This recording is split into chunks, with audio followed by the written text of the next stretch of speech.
ایسے ہی تاریخ میں ایک واقعہ لکھا ہوا ہے کہ ایک نیک بندے تھے محمد بن عبد الباقی، حج کے لیے گئے ہوئے تھے، ان کے پاس جو خرچ تھا، پیسے تھے، وہ ختم ہو گئے، فاقے میں مبتلا ہو گئے، پریشان تھے، کسی کو بتا بھی نہیں سکتے تھے، نیک آدمی تھے، علم والے تھے۔ راستے میں ان کو ایک تھیلی پڑی ہوئی ملی، اب جیسے ہی انہوں نے اس کو اٹھا کر دیکھا تو اس میں ہیروں کا ہار ہے، تو انہوں نے اس کو امانت داری سے اپنے پاس رکھا کہ اعلان کروں گا، جس کا ہوگا وہ لے لے گا۔ ابھی آگے بڑھ ہی رہے تھے کہ کسی نے کوئی پکارتا ہوا نظر آیا کہ بھی ہیروں کا ہار گم ہو گیا ہے، اور جو جس کو مل جائے اور وہ مالک تک پہنچا دے تو اسے 12,000 درہم دیے جائیں گے۔ اب 12,000 درہم اس زمانے کے لاکھوں روپیے ہوتے ہیں، تو اس نے اعلان کیا کہ 12,000 درہم دیے جائیں گے۔ تو انہوں نے جیسے ہی وہ اعلان سنا تو اصل مالک کا پتہ معلوم کیا اور چپکے سے اس کے پاس گئے اور اسے دیا اندھیرے میں، اور وہاں سے نکل گئے۔ تو لوگوں نے اعلان کیا کہ بھئی کسی نے لا کر دے دیا ہے لیکن اس نے پیسے نہیں لیے ہیں، 12,000 درہم، وہ کون تھا وہ بھی نہیں معلوم۔ انہوں نے سوچا کہ اگر کوئی چیز گری ہوئی مل جائے تو اس کے مالک تک پہنچانا تو یہ تو اٹھانے والے کی ذمہ داری ہے۔ حضرت امام ابو حنیفہ رحمۃ اللہ علیہ فرماتے ہیں کہ ایک مرتبہ ایک بوڑھی عورت نے مجھے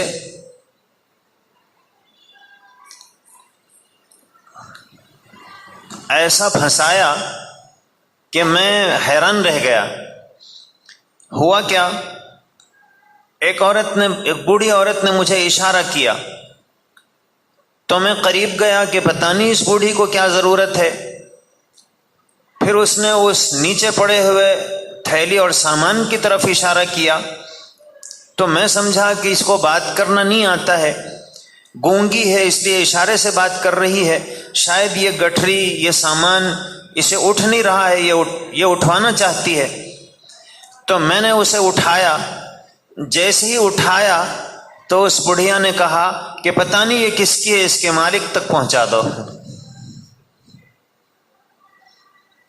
تو آدمی جب تک نہ اٹھائے کوئی چیز، اس کی ذمہ داری نہیں بنتی ہے اس کے مالک تک پہنچانا، لیکن گری ہوئی پڑی ہوئی چیز جیسے ہی آدمی اٹھا دے تو اب مالک تک پہنچانا اس کی ذمہ داری ہے۔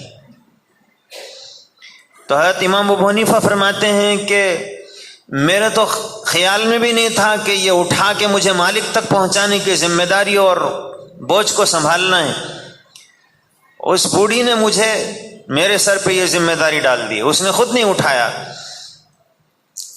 تو اب یہ جو انہوں نے سوچا کہ یہ تو میری ذمہ داری تھی کہ میں مالک تک پہنچاتا، میں نے پہنچا دیا، اس لیے مجھے اس کا صلہ نہیں چاہیے۔ حج ختم ہو گیا، بہرحال وہ جو آدمی تھا وہ حج کر کے واپس چلا گیا، یہ بھی اپنے وطن واپس ہونے کے لیے سمندر کے راستے سے ان کو اپنے وطن جانا پڑتا تھا۔ کشتی میں سوار ہوئے، سمندر میں طوفان، کشتی ٹوٹ گئی، ایک تختے کے اوپر یہ ہچکولے کھاتے ہوئے ایک جزیرے تک پہنچ گئے، جان بچی، باہر نکلے۔ انہوں نے سوچا کہ بس یہاں کچھ دن رہیں گے، اس لیے کہ اب جانے کا کوئی طریقہ اور راستہ تو ہے نہیں۔ جب یہ پہنچے، مسجد میں گئے تو لوگوں نے کہا کہ بھی ہمارے پاس امام صاحب جو تھے ان کا ابھی چند دن پہلے انتقال ہوا اور ہمارے پاس کوئی امام نہیں ہے، تو آپ کا کیا تعارف ہے؟ تو انہوں نے بتایا کہ میں یہ ہوں اور یہ ہوں۔ تو لوگوں نے کہا کہ بہت اچھا، ہمیں تو ایسے آدمی کی تلاش تھی، آپ مسجد کی امامت کریں۔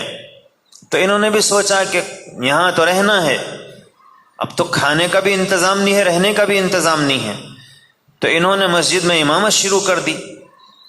لوگوں نے سوچا کہ امام صاحب کو یہاں ٹکانا تو پھر ان کے پیروں میں بیڑیاں بھی ڈالنی پڑیں گی،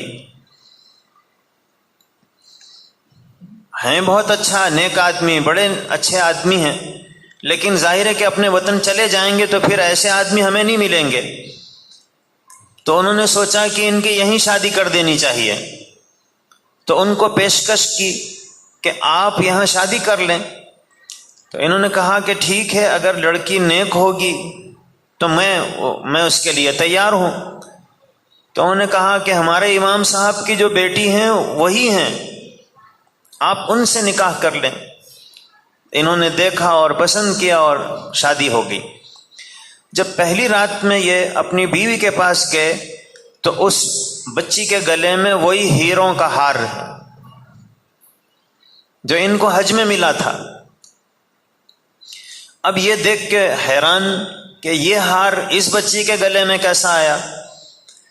تو جب یہ حیرت سے دیکھنے لگے تو اس بچی نے پوچھا کہ آپ بہت غور سے اسے دیکھ رہے ہیں؟ تو انہوں نے کہا کہ ہاں۔ تو اس بچی نے کہا کہ اصل میں یہ ہار ہمارے والد صاحب حج پر گئے تھے، میں بھی تھی، یہ گم ہو گیا تھا۔